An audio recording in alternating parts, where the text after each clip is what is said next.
Gentleman from Texas. California. I love this conversation. Fiscal sanity with a $1.5 trillion budget deficit. Government has increased spending every year through this recession when businesses and the private sector have had to reduce spending. Husbands and wives sit at home determining how they're going to feed their families, pay their rents, pay the mortgage for the next month, and manage their finances through the next year. And we say, what impact will these cuts have on the federal government? Woe is us. If you look at the states and counties and cities, public employee retirement is bankrupting this country.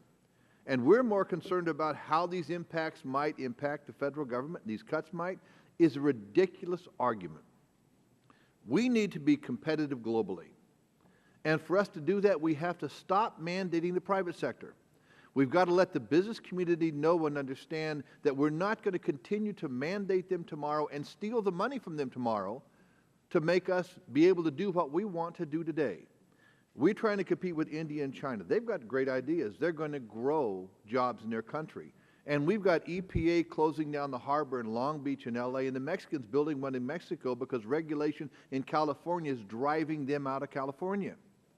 And we worry about what these impacts will have on the federal government. We need to start saying, what can we do to grow the economy?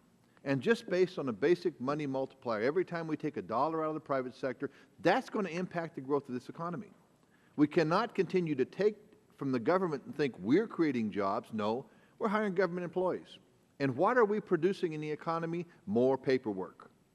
And you ask businesses, why are you not expanding? Because bureaucrats in local, state, federal agencies are mandating us to a degree, putting us through a process that's so protracted, we don't know what to do.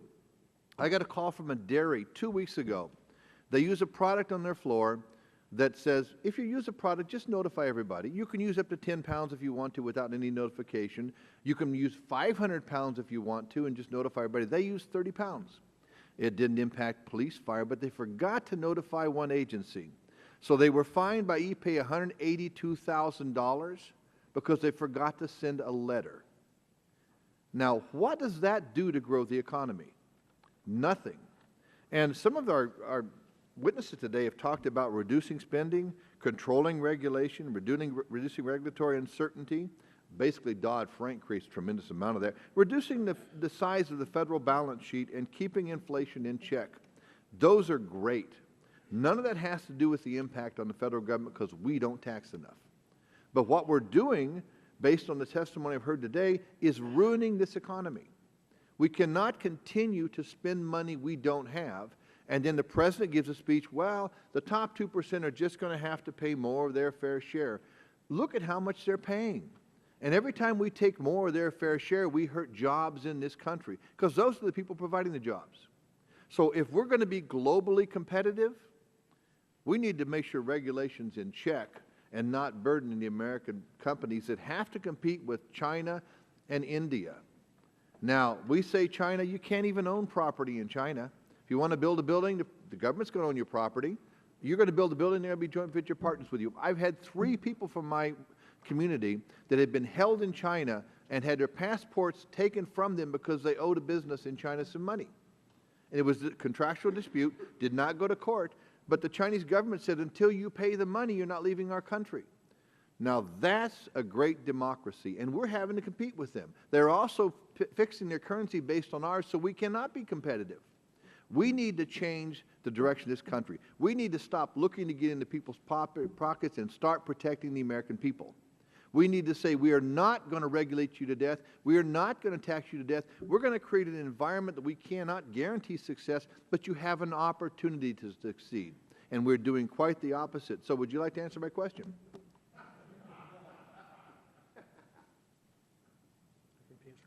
I think we're headed the wrong direction. I think if we keep talking the way we've talked in the last 2 years, this country's in dire straits. We're going to be in real trouble. We need to start talking from the perspective of the American out there who knows what they're facing in the economy. They're losing their jobs. The ones that have lost it are having to compete with 8 million illegals here that have taken their jobs. And we're talking in the presidential speech of making everybody legalized in this country and not protecting the American worker. We need to be on this side of the American workers. People who are in this country just trying to survive, losing their homes. We need to change the direction of this government and make it responsive to them. This is supposed to be a democracy of laws established by the people to govern themselves. And we have become so heavy-handed, that does not work anymore. I yield back. Thank you, Mr. Chairman. Thank you. Mr. Gray?